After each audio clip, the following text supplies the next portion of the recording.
오늘이 올해 마지막 날인데 또 주일입니다. 그리고 여러분은 이제 예배 드리고 집에 가셨다가 또 오늘 밤에 다시 오셔야 합니다.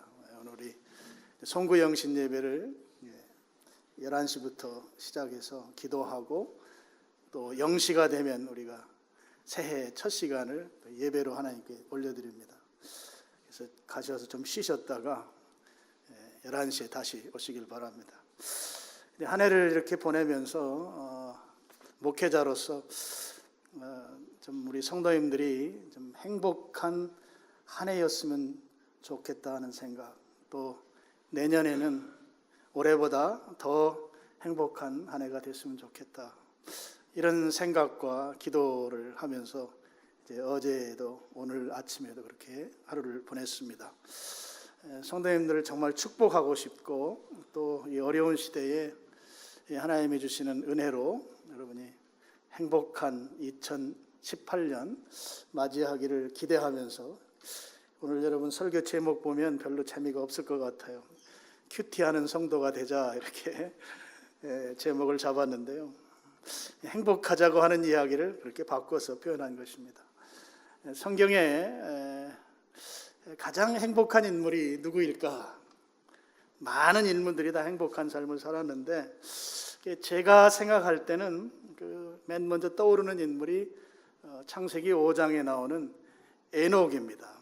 에녹이라고 하는 인물이 성경에 많은 구절을 차지하고 있지 않아요. 그런데 참 이 양반은 굉장히 행복한 삶을 살았다. 한번 스크린에 이분에 대한 구절을 한번 같이 보시고 우리 쭉 한번 읽어보겠습니다. 창세기 5장 21절부터 24절까지 에녹과 관련된 기사가 저게 전부입니다. 우리 같이 읽겠습니다. 시작. 에녹은 무두셀라를 낳았고 무두셀라를 낳은 후 300년을 하나님과 동행하며 자녀를 낳았으며 그는 365세를 살았다. 에녹이 하나님과 동행하더니 하나님이 그를 데려가심으로 세상에 있지 아니하였다. 저분은 당시의 그 사람들 수명이 한 900년씩 살았어요. 근데 365년밖에 못 살았으니까 상당히 단명한 거죠.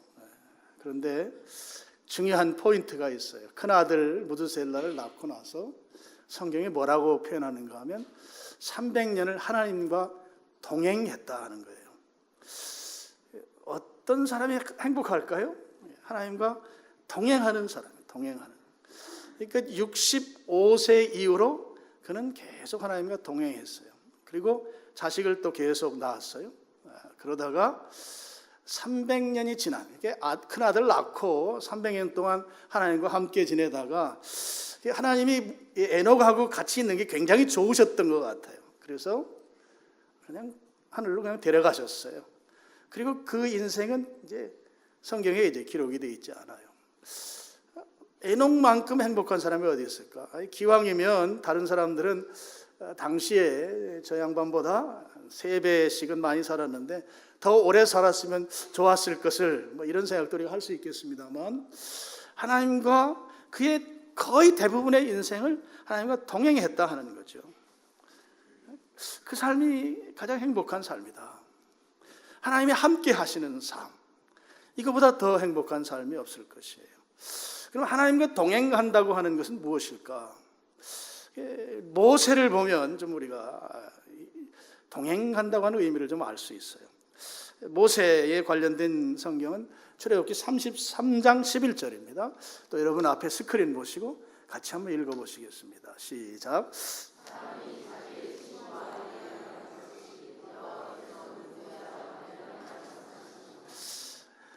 모세가 친구하고 이야기하듯이 하나님과 대화했다 하는 거예요. 서로 얼굴을 맞대서 하나님하고 대화한 거예요. 친구처럼. 하나님이 친구 같은 분이신 것이죠. 지금 에녹이나 모세나 하나님과 동행하는 삶의 단면을 보여주는 것은 하나님과 친구 같은 모습으로 하나님이 말씀하시면 나도 거기에 피드백하고 다시 반응하고 서로 오손도손 즐겁게 동행하는 삶의 단면을 보여주고 있습니다. 여러분, 하나님이 내 친구라면, 그리고 친구처럼 내가 흉금을 다 털어놓을 수 있고 또 그것을 듣고 또 많은 부분을 또 해결해 주시고, 그런 분이 나하고 같은 친구 같은 존재라면, 근데 그분이 하나님이라면 이게 얼마나 행복하겠습니까? 저는 여러분들이 그런 하나님과 동행할 수 있기를 축원합니다. 그래서 이 목사로서 아주 속 깊이 간절한 바람은 하나님과 동행함으로, 특별히 모세에게 나타난 것처럼 하나님 친구처럼 서로 이야기할 수 있는 그런 관계 속에서 우리의 생애를 살아간다면 그게 가장 기쁜 삶인데, 그런 삶을 오늘 우리 교우들이 그렇게 살 수 있기를 축원합니다. 이게 목사로서 아주 솔직한 마음이고 간절함이에요. 그래서 기왕에 사는 거 행복하게 살아야 되지 않겠어요? 근데 가장 행복한 것은 제가 볼 때 하나님과 동행하는 삶이다 하는 것이죠. 오늘 우리 민족 교회를 이렇게 쭉 보면 이제 일제 시대, 또 6.25 한국 전쟁 시대, 그때 많은 분들이 순교하셨어요. 그럼 이제 우리가 이제 일견 생각하기에 그분들은 굉장히 고생만 많이 하고 결국 죽음으로 그냥 인생을 마감지은 그런 것을 우리가 그냥 이렇게 쉽게 생각할 수 있는 부분이 있습니다만, 근데 우리의 그 선배, 특별히 우리 조국의 선배들은 참 하나님과 동행하는 삶을 살기 위해서, 또 하나님과 친밀한 삶을 살기 위해서 아주 몸부림을 쳤던 우리 신앙의 선배들을 우리가 가지고 있어요. 많은 순교자가 있습니다. 제가 믿기에 피 흘려 순교하신 그분들, 하나님과 동행하면서 하나님을 위해서 기꺼이 목숨을 내던졌던 그 어르신들의 은혜를 입어서 그분들의 은택으로 우리가 오늘 이렇게 유복하게 살고 있다. 이렇게 신앙의 자유를 누리면서 살 수 있는 것, 선배들의 순교의 그 피 흘림, 우리가 좀 기억해야 될 부분이에요. 그래서 우리들의 선배들은 하나님과 동행하는 삶을 위해서 참 애쓴 부분들이 많이 있습니다. 그래서 기꺼이 순교의 제물이 됐던 것이죠. 기꺼이 신앙을 배반하지 않고 내 생에 가장 나를 행복하게 한 하나님을 위해서 인간이 가장 가치 있다고 여기는 그 목숨을 기꺼이 내놓았던 것이죠. 그런 어른들을 모시고 우리가 그 신앙의 유산을 받아서 오늘 신앙생활을 하고 있습니다. 그래서 우리 신앙의 선배들의 그 신앙 양태를 보면 특별히 새벽 시간을 이용해서 새벽 기도회라고 하는 걸 통해서 아주 그 애쓰면서 주님과의 그 친밀한 교제를 이루기 위해서 그 수고했던 것을 우리가 알 수 있어요. 아마 전 세계 어느 나라에 가더라도 이 새벽에 아침 일찍 일어나서 주님과 친밀한 교제를 나누기 위해서 그렇게 몸부림친 민족이 아마 거의 없는 것으로 제가 기억하고 있습니다. 정말 좋은 선배들이죠. 믿음의 선배들이 우리의 어머니, 할아버지, 또 증조 할아버지, 신앙의 선배들을 우리가 모시고 있는 정말 자랑스러운 선배를 모시고 사는 우리들이 아닐 수 없습니다. 그 어르신들이 그렇게 하나님과 동행하는 삶, 하나님과 친밀한 관계 속에서 살아가기 위해서 그렇게 애쓰고 수고한 결과로 오늘 우리가 이만큼 그래도 한국 사회에서 우리 그리스도인들이 메인스트림이 되고 또 역할을 할 수 있는 그런 시대를 우리가 살고 있다. 한 해를 마무리 지으면서 좀 깊이 생각해야 될 것은 그렇게 우리의 선배들이 이루어 놓은 그 신앙의 아름다운 유전을 오늘 우리가 그걸 계승해서 이어받아서 또 우리의 다음 세대를 위해서 그것을 유전시켜야 될 책무가 우리에게 있다 하는 거죠. 근데 오늘 우리 시대는 제가 어느 기록에 보니까 우리 대한민국이 도시화의 퍼센테이지가 한 80% 정도 된대요. 그러니까 농촌도 이미 도시적 삶을 살고 있는 거죠. 그러니까 시골이라고 해봐야 이제 대한민국의 한 20% 정도밖에 안 된다고 하는 거죠. 이 도시화되고, 그다음에 여러 가지 우리가 먹고 사는 것이 옛날에 그 아침에 일어나서 농사 짓고 저녁에 집에 들어와 자고 이런 시스템이 아니란 말이에요. 24시간으로 세상이 막 돌아가는 이 시대에 우리 선배들이 신앙을 유지하고 하나님과 친밀한 교제를 나누고 하나님과 동행하는 삶을 살기 위해서 그 가져왔던 그 새벽 기도회라든지 또는 좀 문제가 생기면 다 보따리 싸가지고 산에 올라가서 막 금식하면서 소위 막 소나무 뿌리를 뽑던 그런 그 열정적인 신앙이 오늘 우리 시대 환경에서 그대로 적용하기는 어려운 시대를 우리가 살고 있는 것은 분명합니다. 도시화되어 있고 생활 문화 자체가 누구는 밤에 일하고 아침에 잠을 자고 누구는 새벽에 출근해야 되고 이런 한 가족도 한 끼도 같이 먹기 힘든 시대를 우리가 살고 있기 때문에 그럼 이 시대에 하나님과 동행하는 삶을 사는 것, 아까 모세의 경우처럼 하나님과 친구처럼 이야기하는 그런 아주 친밀한 교제를 이루는 그런 방법, 어떤 툴이라고 하는 것은 그 선배들의 그것을 그대로 우리가 받아들이기에는 환경 변화가 심하다 하는 것이죠. 그러면 오늘 우리 시대에 어떻게 하면 하나님과 동행하는 삶을 살 수 있는 그런 계기들을 만들어내고 그런 방법들을 우리가 사용해서 정말 행복한 삶, 하나님과 동행하는 사람이 가장 행복한데 하나님과 친밀한 교제를 나누고 친구처럼 대화할 수 있는 이 관계성을 유지하는 진정한 우리 시대의 행복한 삶은 그럼 어떻게 살 수 있겠는가? 이게 이제 오늘 2017년을 마무리하면서 이제 여러분들에게 드리는 말씀입니다. 제목에 나와 있듯이 오늘 우리 시대의 하나님과 친밀한 교제의 방법은 큐티입니다. 큐티. 우리 한국 사회에 1970년대 이후로 소개되기 시작해서 처음에는 다양한 이름으로 우리나라에 왔어요. 근데 지금은 이제 큐티라는 말로 거의 이제 보통 명사화 됐습니다. 우리 민족이 그 말을 줄여서 말하는 걸 굉장히 잘하거든요. 미국 사람들은 이제 quiet time 이렇게 말하는데 우리는 그냥 머리 글자만 따가지고 큐티 이렇게 했는데 처음에는 다양한 용어들을 사용하다가 지금은 이제 거의 한국에 와서 큐티로 이제 정착이 딱 된 상태입니다. 머리 글자만 딴 것이죠. quiet time 하면 조용한 시간 또는 거룩한 시간 이렇게 번역할 수 있습니다.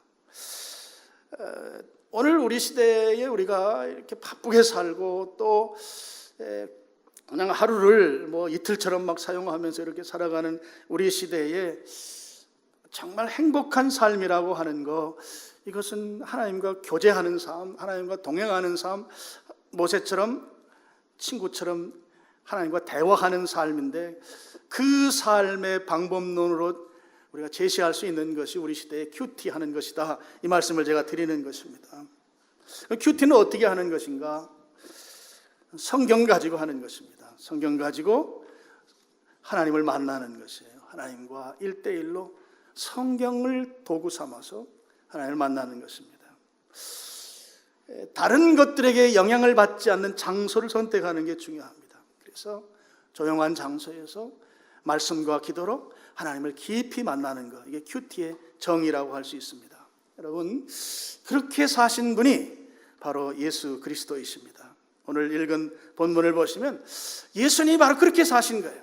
하나님과 1대1로 독대하면서 하나님으로부터 말씀을 받고 또 하나님께 대답하면서 이렇게 교제하는 삶을 예수님이 사셨던 것이죠.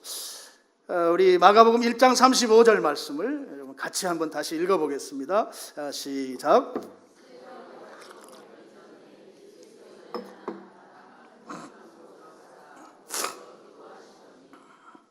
여기에 보면 몇 가지 우리가 좀 알 수 있는, 큐티와 관련해서 알 수 있는 그 힌트들이 있습니다. 새벽 아직도 밝기 전에 시간대는 이른 아침 시간에 예수님이 기도하는 일, 물론 여기 기도로 표현됩니다만 기도는 내가 일방적으로 말만 많이 하는 그런 의미의 기도가 아니고 내가 말씀드리고 하나님이 내게 말씀해 주시는 걸 듣고 하는 이 서로 대화하는 것이죠. 서로 교통하는 것입니다.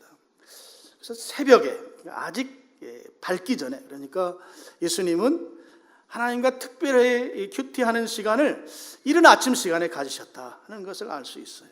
그 다음에 예수께서 일어나 나가 이렇게 되어 있어요. 예수님은 주무셨던 장소, 일했던 장소로부터 다른 어디론가 옮겨가셨다는 것을 이제 소개해주고 있습니다. 그 옮겨간 곳이 어디인가 하면 한적한 곳입니다. 다른 것들에게 영향을 받지 않는 조용한 곳. 그러니까 하나님과 1대1로 만나는데 회방 놓을 수 있는 모든 요소들이 제거된 그 장소로 나아갔다고 하는 것이죠. 그래서 거기에서 기도했다. 그럴 때 우리가 하는 그런 기도 정도로 생각하면 안 되고요. 하나님과 말씀으로 서로 소통했다 하는 것이죠. 여러분, 바쁘다고 하더라도 예수님만큼 바쁘신 분이 아마 저는 없다고 생각해요. 예수님의 특별히 3년여의 공생의 기간 동안은 잡수실 시간도 없으셨고 주무실 시간도 별로 없으신 정말 바쁘게 사셨습니다. 그렇게 바쁘셨던 예수님이 빼어놓지 않으셨던 것이 바로 이른 아침에 하나님과 큐티하는 것이었습니다. 한적한 곳으로 가서 누구로부터도 영향을 받지 않는 그런 곳에 가셔서 1대1로 하나님과 말씀을 나누었던 이 삶을 예수님께서 사셨다 하는 것이죠. 오늘 예수님께서 그런 삶을 사셨기 때문에 오늘 우리들에게 예수님처럼 살 것에 대한 예수님의 삶의 모델, 삶의 모본을 우리에게 보여주신 것이죠. 우리도 능히 예수님처럼 살 수 있습니다. 여러분, 바빠서 못한다고 하는 말은 예수님 앞에서 우리가 할 수 없습니다. 예수님만큼 바쁜 사람이 없기 때문이죠. 그렇게 바쁘게 사셨지만 이거 하나 놓치지 않으셨던 것이에요. 여러분, 예수님께서 하나님과 교통하는 이 삶을 사신 것을 통해서 예수님이 그 이후에 사역을 이루어 가는데요. 우리가 읽진 않았지만 35절 이하에도 보면 예수님이 이제 그 다음에 일하신단 말이죠. 일하기 전에 하나님과 큐티했다는 거예요. 하나님과 조용한 시간을 가졌어요. 그 일하는 것을 예수님께서 그럼 이 큐티와 어떤 연관성 속에서 예수님이 일하셨는가, 이것을 잘 나타내주는 성경이 요한복음 5장에 있어요. 스크린 한번 보실까요? 요한복음 5장 19절 말씀 우리 같이 또 읽어보겠습니다. 시작. 그러므로 예수께서 그들에게 이르시되 내가 진실로 진실로 너희에게 이르노니 아들이 아버지께서 하시는 일을 보지 않고는 아무것도 스스로 할 수 없나니 아버지께서 행하시는 그것을 아들도 그와 같이 행하느니라. 여기 보면 예수님께서 예수님 마음대로 아무것도 하지 않으셨다 하는 거예요. 예수님이 할 줄 몰라서 안 하신 게 아닙니다. 아버지가 하시는 일을 보고 아버지가 행하는 그것을 그대로 행하시기 위해서 예수님은 예수님 스스로 마음대로 일하시지 않으셨던 것이죠.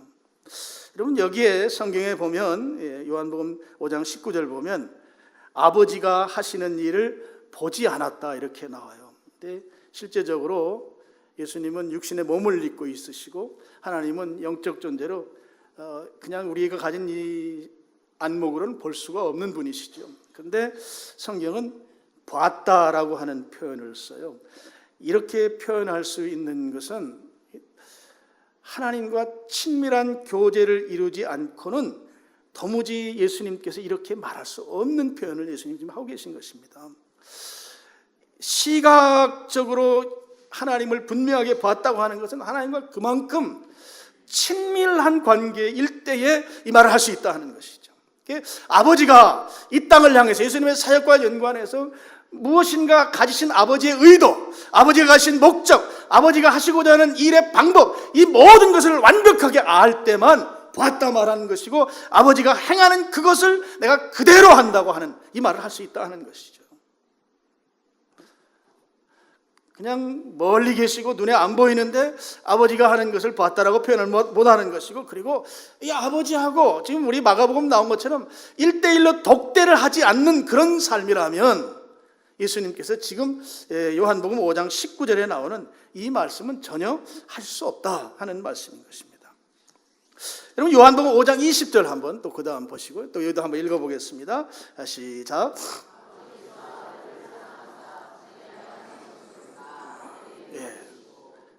아들이 아버지가 하는 일을 보지 않고는 행하지 않는다고 그랬고 아버지도 아들을 사랑하셔서 아들에게 당신이 가진 것을 다 보여주셨다. 여러분, 말씀드린 대로 이 본다고 하는 용어로 지금 다 표현이 되고 있습니다. 그만큼 친밀한 관계를 표현하는 아주 실제적인 용어를 지금 사용하고 있는 것이죠. 여러분, 예수님께서 이런 삶을 사셨어요. 어떤 사역, 어떤 행위를 하기 이전에 하나님과 1대1로 독대하는 과정을 가지시고, 그리고 거기에서 하나님께서 보여주신 대로 하나님의 의도, 하나님의 방법, 하나님의 목적, 이 모든 것을 그가 깨닫고 확인하고 그대로 행했다고 하는 이 표현은 정말 친밀한 관계가 아니면 그렇게 할 수 없다는 말씀입니다. 친밀하게 하나님과 관계성을 유지하면서 예수님이 사역들을 이루어 갔다 하는 것이죠. 여러분, 그러면 이제 우리도 예수님처럼 할 수 있거든요. 또 해야 합니다. 그래야 모두에 말씀드린 대로 행복한 삶을 살 수 있어요. 예수님이 산 삶처럼 살아야 하는 것이죠. 그러면 말씀드린 대로 큐티해야 합니다. 하나님과 1대1로 만남을 가져야 돼요. 성경을 읽고 묵상하는 것이죠. 성경이 하나님의 말씀이기 때문에 그렇습니다. 제가 아주 존경하는 목사님 가운데 헨리 블랙가비 목사님이 계세요. 이분이 이제 한국에 오셨을 때 제가 가까이에서 이제 이렇게 모셨던 그런 경험이 있는데, 하여튼 뭐 저로서는 히든 멘토 같은 분이시죠. 많은 책을 쓰셨고, 근데 이분은 한마디로 이렇게 이분을 설명하라고 그러면 하나님의 말씀대로 그대로 순종한 목사님, 순종하는 사람, 이렇게 표현할 수 있어요. 제가 가까이에서 그 모습을 보았기 때문입니다. 물론 그 일순간만 그렇게 사신 게 아니고 그분이 쓴 책들이라든지 그분의 그 삶의 전체의 내용들은 다 그런 삶을 사셨어요. 그렇게 사신 분이 이런 이야기를 하셨어요. 하나님은 매일 우리가 어떻게 살아야 하는지를 말씀해 주시기를 원하신다. 여러분, 이 헨리 블랙가비 목사님은 계획이 별로 없는 분이에요. 뭐 계획이 나쁜 건 아닌데 그냥 그날 하나님이 자기에게 주시는 그 말씀대로 살아가는 거예요. 하나님이 내 인생 전체를 운전해 가신다. 그래서 오늘 내가 해야 할 일을 가장 확실하게 잘 아는 분은 하나님이시다. 그래서 그 하나님으로부터 말씀을 받아서 내가 오늘을 살 뿐이다. 그래서 하나님 말씀하시면 내가 손해가 오는 것 같고 내가 억울한 일을 당하는 것 같지만 그 일을 100% 순종한다. 무서운 분이죠.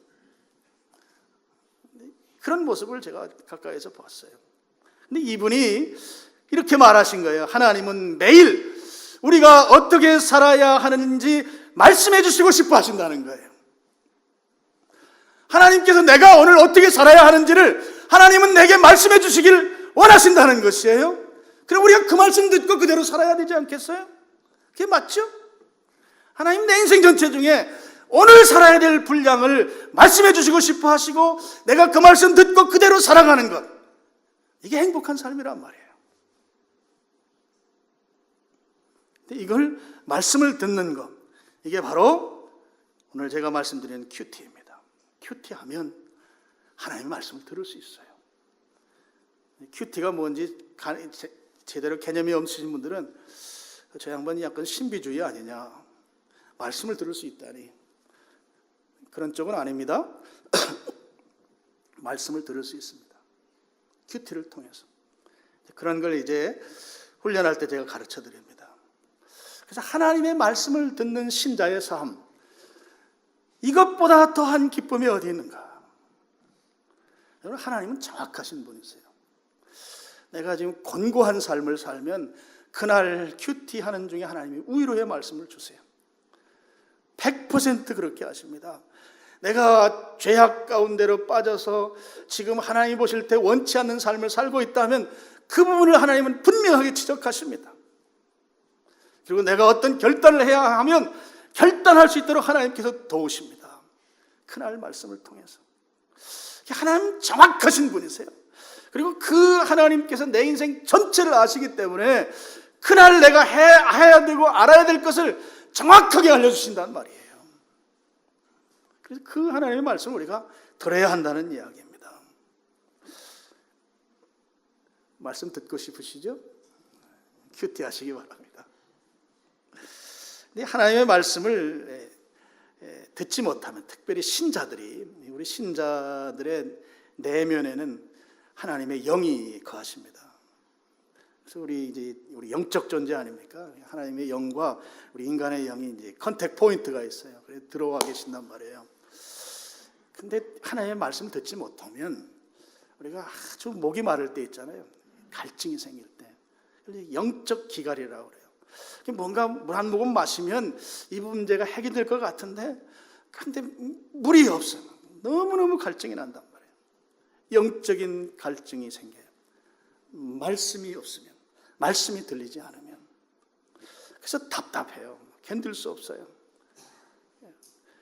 예배라도 참석해서 목사님 설교에 좀 은혜라도 받아야 되는데 그런 것도 없고, 또 큐티라고 하는 것은 하지 않고 일주일에 겨우 예배 드리는 거 하루 와가지고 이거 일주일을 때우려고 하니까 답답하고 영적으로 견딜 수 없는 갈증을 느낀다 하는 것입니다. 근데 이게 또 신기해요.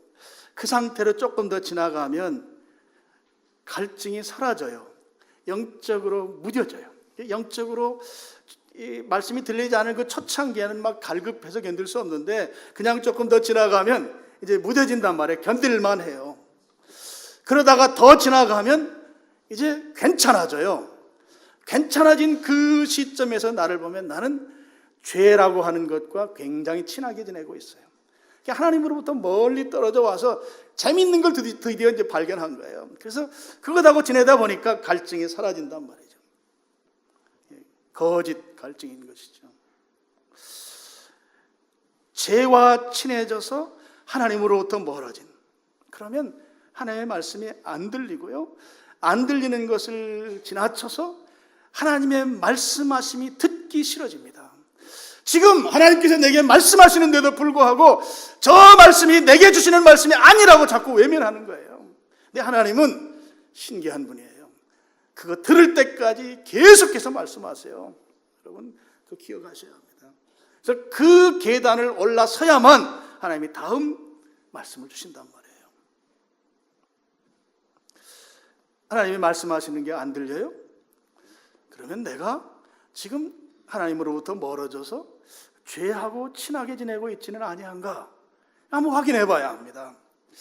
내가 하나님 말씀하시는 건 듣기 싫고 외면하고 있다. 그러면 지금 내 삶이 어디에서 지금 자리 잡고 있는가를 한번 돌아봐야 되는 것이죠. 아담이 죄를 짓고 하나님의 낯을 피해서 숨었어요. 그게 하나님이 싫은 것이죠. 죄를 지으면, 불순종하면 도망가게 되어 있어요. 말씀 듣는 게 싫은 거예요. 저는 이 문제, 하나님의 말씀이 안 들리고 하나님의 말씀 듣기 싫고 한 이 문제를 해결할 수 있는 길이 큐티를 훈련하는 거라고 생각합니다. 훈련하려면 단호하게 결단해야 합니다. 결단 딱 하고 내가 이제 훈련받겠다, 그런 생각을 가져야 한다는 것이죠. 제가 지난주부터 큐티 학교, 훈련 학교 한다고 모집하는 주보에 이렇게 소개했어요. 또 지난주에는 이제 배너 광고도 이렇게 1층에 붙여놨습니다. 지금 내가 하나님의 말씀하심이 잘 들리지 않고, 또 하나님 말씀하는 거 내게 말씀하는 것 같은데 내가 듣기 싫고, 그런 삶의 자리에 있다면 결단하고 훈련받는 게 중요하다. 그러면 하나님께서 이제 나를 만나주시고, 그러면 내가 정말 거짓 행복이 아닌 참된 행복의 길로 나갈 수 있다 하는 말씀을 오늘 제가 2017년 마지막 날 여러분에게 드립니다. 큐티 하니까 어떤 분이 뭐 기적 이름 아니냐고 또 그러더라고요. 물론 그렇게 생각할 수도 있어요. 근데 이제 큐티 학교는 하나님과 1대1로 만나는 것을 훈련하는 것이에요. 또 어떤 분은 그 너무 어렵다고, 내가 못합니다. 여러분, 큐티 하는 거 어렵지 않습니다. 죄의 습관을 단절시키는 것이 어렵지 큐티 하는 게 어렵진 않아요. 왜 어렵지 않은가 하면 하나님께서 우리를 만나기를 원하시고 또 큐티하는 삶을 도우시길 원하시기 때문에 그래요. 전능하신 하나님이 나를 만나기를 원하시고 내가 그렇게 만나는 삶을 사는 것을 돕기를 원하시기 때문에 큐티는 결코 어려운 것이 아니다 하는 것입니다. 고린도전서 1장 9절 말씀을 한번 스크린 보시고 같이 읽어보겠습니다. 시작.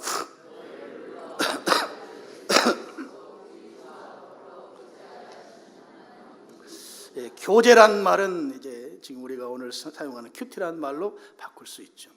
우리를 불렀어요, 하나님께서. 그리고 예수님과 더불어 교제하게 하는 하나님. 그 하나님은 정말 믿을 만한 분이다, 이런 표현이잖아요. 하나님께서는 우리하고 교제하기를 원하시는 그 하나님의 마음이 저기 가득 담겨 있는 말이에요. 우리의 큐티를 돕겠다는 그 하나님의 마음도 저기에 다 담겨 있는 말씀이에요. 그래서 우리가 매일매일 하나님과 만나는 이 만남의 시간을 갖는다고 하면, 또 하나님께서 그날 주시는 그 말씀대로 내가 살아가기만 한다면, 제가 모두에 말씀드린 대로 신자로서의 진정한 기쁨, 진정한 행복을 누릴 수 있다는 거죠. 나는 오늘밖에 모르잖아요. 내일 어떤 일이 생길지 몰라요. 그리고 오늘 우리 시대만큼 사건 사고가 부지불식간에 일어나는 시대도 없는 것 같아요. 그냥 대책 없는 일들이 막 일어나는 시대예요. 나는 오늘밖에 몰라요. 내일 가정하고 살지만 그건 가정일 뿐이죠. 그러면 하나님께 내 인생을 맡겨야 돼요.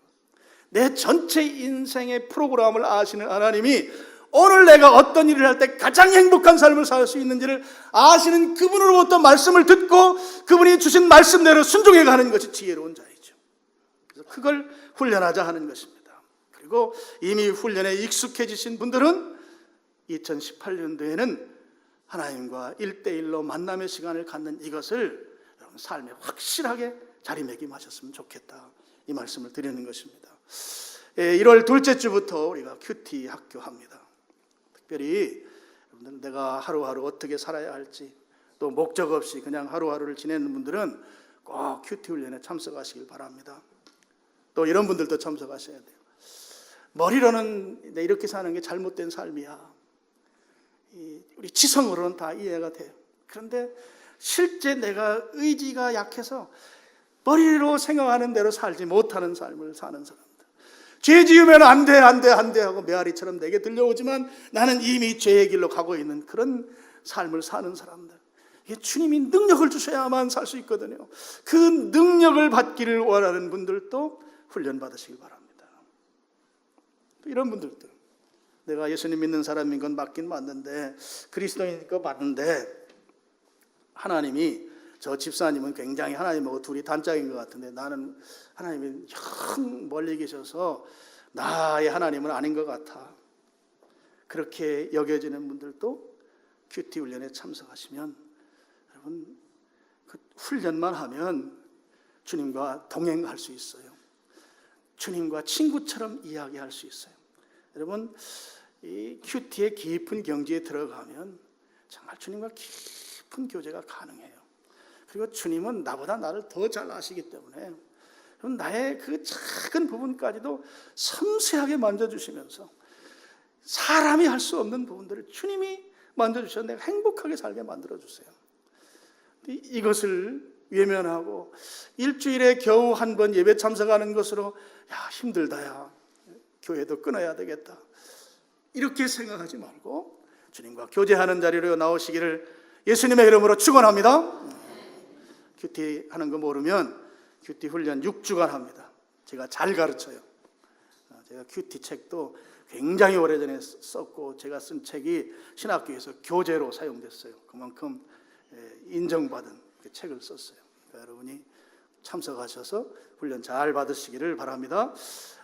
아이들하고 청소년들하고 청년들이 여러 명이 이미 하겠다고 했어요. 여러분들도 일부 예배 때도 설교 듣고 큐티 하겠다고 하신 분도 계시고, 그러니까 여러분들도 나 옛날에 훈련 받았는데 지금 멈추고 있는 분은 다시 하셔도 괜찮아요. 그렇게 해서 2018년도 정말 행복한 그리스도인의 삶 다 사시기를 주님 이름으로 축복합니다. 아버지 하나님,